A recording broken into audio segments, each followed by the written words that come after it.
Assalamualaikum warahmatullahi wabarakatuh. Perkenalkan, nama saya Oktavina Rianti dari kelas Biologi A. Di sini saya akan sedikit menjelaskan mengenai review jurnal dengan judul Comparison of Psychotechnical Characteristic of Starch Isolate from Sweet and Grain Sorghum. Pertama, saya akan menjelaskan mengenai sorghum secara umum. Sorghum merupakan biji-biji sereal yang biasa digunakan sebagai makanan pokok di daerah tropis dan terkadang sebagai bahan baku minuman beralkohol. Sedangkan jenis yang manis berfungsi sebagai bahan pembuatan sirup pemanis. Sorghum kaya akan kandungan pati. Pati sendiri merupakan karbohidrat cadangan yang terdapat di dalam batang dan biji suatu tanaman. Pati terdiri atas polisakarida amilosa dan amilopektin. Susunan fisik amilosa dan amilopektin serta interaksi antara molekul pati dengan komponen pangan lainnya menentukan sifat fisikokimia dan fungsional pati. Hal tersebut sangat mempengaruhi kualitas produk berbasis pati dan dapat digunakan untuk menentukan aplikasi potensial dari suatu pati.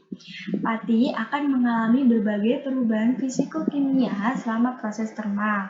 Kalorimetri pemindahan diferensial merupakan alat yang dapat mengukur gelatinisasi pati dan telah banyak digunakan untuk mempelajari perilaku termal pati. Adapun teknik yang dapat digunakan untuk menguji butiran pati sorghum, seperti studi difraksi serbuk sinar X, C-Solstead Nuclear Magnetic Resonance atau CNMR, dan kromatografi Permesil gel. Dari beberapa teknik yang telah disebutkan, belum dapat untuk mengetahui molekular halus struktur pati sorghum manis dan sifat fisikokimia belum dapat sepenuhnya diteliti. Maka dilakukanlah penelitian tersebut dengan tujuan untuk memperoleh hasil yang akurat mengenai perbedaan sifat fisiokimia dan fungsional antara pati manis dan pati sorghum. Nah, di sini menggunakan bahan dari 12 genotip sorghum yang berasal dari Cina dan Sudan, di mana 8 jenisnya merupakan genotip dari sorghum manis dan 4 jenis genotip dari sorghum biji-bijian. Semua genotip sorghum tersebut ditanam pada musim panas pada tahun 2013 dan di pertanian percobaan Universitas Yangzhou, dan ketika biji-bijian tersebut matang, dipanen untuk dilakukan proses karakterisasi seperti pada tabel ke-1. Lalu metode penelitian yang perlu dilakukan yaitu tahap pertama yaitu dilakukan isolasi terhadap sorghum, lalu dilakukan pemolesan menggunakan metode proteasi alkali. Setelah itu biji sorghum direndam dan disimpan selama 24 jam. Butir yang direndam tersebut digiling menggunakan blender sampai menjadi bubur dan dilakukan pembekuan di dalam freezer. Tahap kedua yaitu kandungan amilosa pati diperkirakan dengan menggunakan metode penilaian yodium biru berdasarkan dengan standar dari Departemen Pertanian di Cina. Tahap ketiga yaitu konsistensi gel.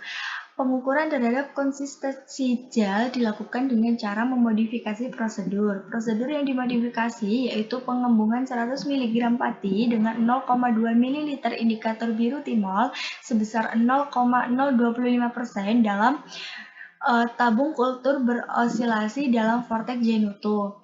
Tahap yang keempat yaitu kelarutan air dan kekuatan pembekakan pati. Estimasi daya bengkak dan indeks kelarutan air pada pati ditentukan dan disesuaikan dengan metode yang dimana suspense 0,1 gram pati dan 10 ml air suling ganda dengan pusaran selama 10 detik dipanaskan, lalu dilakukan pendinginan dan setelah itu dilakukan sentrifugasi. Tahap kelima yaitu sifat termal pati. Properti termal yang digunakan berasal dari sampel pati yang telah ditentukan dengan menggunakan alat kalorimeter pemindahan diferensial sampai dengan tahap analisis sampel. Perhitungannya menggunakan perangkat lunak. Tahap keenam yaitu difraksi sinar X dilakukan pada difraktometer sinar X dengan radiasi tembakau kolbat. Tahap ketujuh yaitu pengukuran NMR. Spektrum NMR diukur dengan waktu kontak 1 ms dan dilakukan penundaan relaksasi antara dua pemindahan secara berturut-turut selama 4 detik. Tahap ke-8 yaitu sifat morfologi butiran pati. Perlakuan pemindahan mikrograf elektron pati diperoleh dengan mikroskop pemindaian. Tahap ke-9 yaitu kromatografi persiapan gel. Pati dipanaskan terlebih dahulu sampai mendidih dengan menggunakan pemanas air, lalu dicampurkan amilase hingga santol disaring. Setelah itu dilakukan penginjeksian pada instrumen. Tahap yang terakhir yaitu analisis statistik. Data yang diperoleh tersebut dianalisis menggunakan prosedur uji ANOVA dengan menggunakan alat SPSS. Varian yang dianggap pada tingkat signifikan 95% di mana P kurang dari 0,05. Hasil penelitian.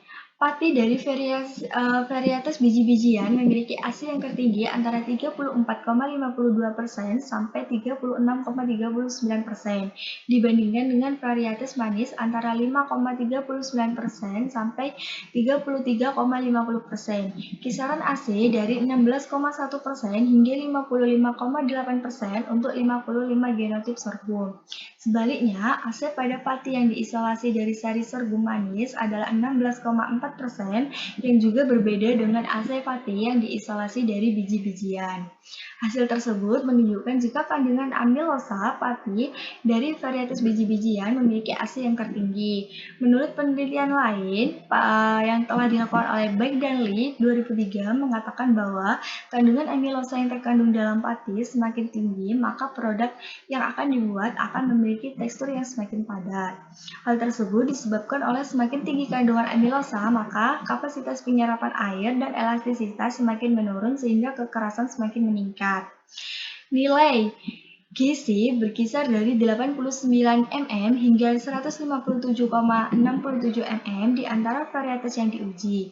ZL6 atau varietas manis menunjukkan gizi tertinggi yaitu 157,67 mm. Sedangkan varietas biji-bijian menunjukkan gizi terendah 89 mm. Kisaran varietas biji-bijian adalah 89 mm hingga 125,5 mm. Sedangkan untuk varietas manis berkisar 95 mm hingga 157,67 mm. Nilai dan kisaran gizi dari varietas manis umumnya lebih tinggi daripada yang berasal dari biji-bijian. Polnaya et al. Mengemukakan bahwa nilai konsistensi gel mencerminkan pengaruh dari kombinasi kandungan amilosa dan amilopektin.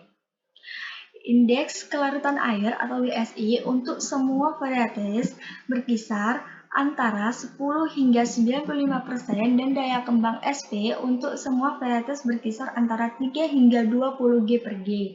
Di antara varietas biji-bijian, TAT menunjukkan WSI tertinggi 30%, sedangkan ARG menunjukkan SP tertinggi 20,7 G per G. Akan tetapi, GL1 menunjukkan nilai terendah untuk WSI yaitu 10% dan SP 11,22 G per G.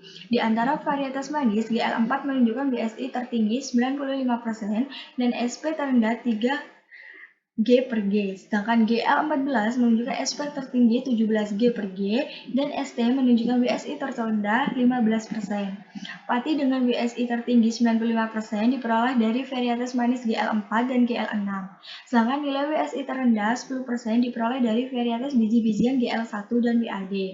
Pati dengan SP tertinggi diamati dari varietas biji-bijian ARG dan SP terendah diamati dari varietas manis GL4. Dalam penelitian ini, varietas manis menunjukkan WSI tertinggi dibandingkan dengan varietas biji-bijian, sedangkan varietas biji-bijian menunjukkan SP tertinggi dibandingkan dengan varietas manis. Jika konsentrasi suspensi pati cukup tinggi, maka akan terbentuknya gel. Proses tersebut dinamakan dengan gelatinisasi.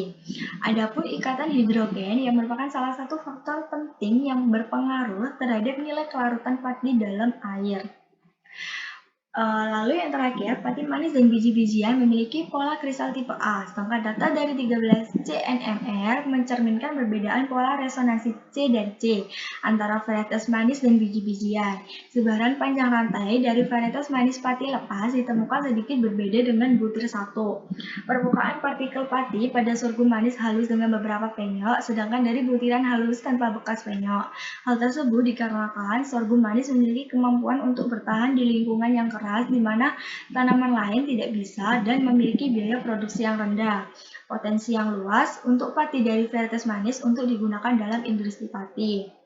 Maka dapat disimpulkan bahwa varietas manis menunjukkan sedikit perbedaan dari varietas padi-padian dan beberapa di antaranya terlihat seperti biji-bijian yang menunjukkan kemungkinan untuk menggunakan pati untuk industrialisasi karena biji-bijian tidak disukai dalam makanan.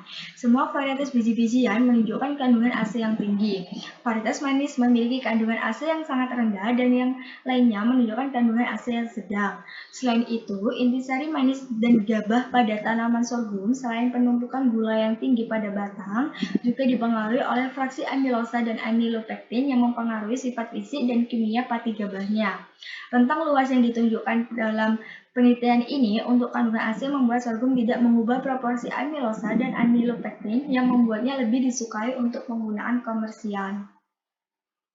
Berikut referensi yang digunakan untuk teori-teori yang bersangkutan pada review jurnal tersebut. Lalu, saya akan menjelaskan lagi mengenai review jurnal dengan judul Effect of Weather Stress on Photosystem to Photochemistry and its Thermostability in Wet Plants.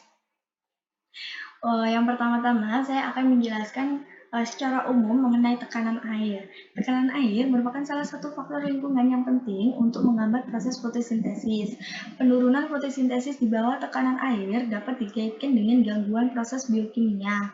Hal tersebut telah terbukti, di mana fotosistem 2 sangat sensitif terhadap tekanan air. Tekanan air tersebut dapat mengakibatkan kerusakan pada kompleks fotosistem 2.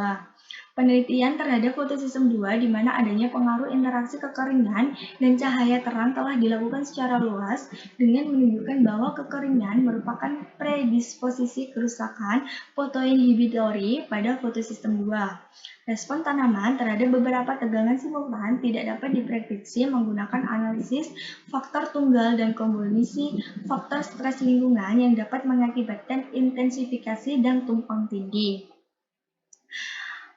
Tujuan penelitian dilakukannya penelitian ini yaitu untuk mengetahui mekanisme interaksi kedua tegangan pada fungsi fotosistem 2 dari sudut pandang aspek ekofisiologis yang disebabkan oleh tekanan air yang sering digabungkan dengan tekanan panas, khususnya pada daerah yang kering dan semi kering. Adapun bagian tanaman yang digunakan dalam jurnal ini yaitu bibit gandum yang ditanam pada pot plastik berdiameter 14 cm dan tinggi 13 cm yang diletakkan pada ruang pertumbuhan. Bahan tanaman pot diisi dengan tanah yang terdiri atas lempeng gambut dan pasir gambut. Dilakukan perawatan selama 4 minggu dengan perawatan stres air yang dikembangkan secara bertahap dengan menahan air. Tekanan panas diaplikasikan pada cakram daun dan ditempatkan langsung di dasar lubang kecil yang licin dengan suhu yang telah diatur oleh sirkulasi air. Cakram daun diberi perlakuan pada suhu yang meningkat pada ruangan gelap selama 15 menit.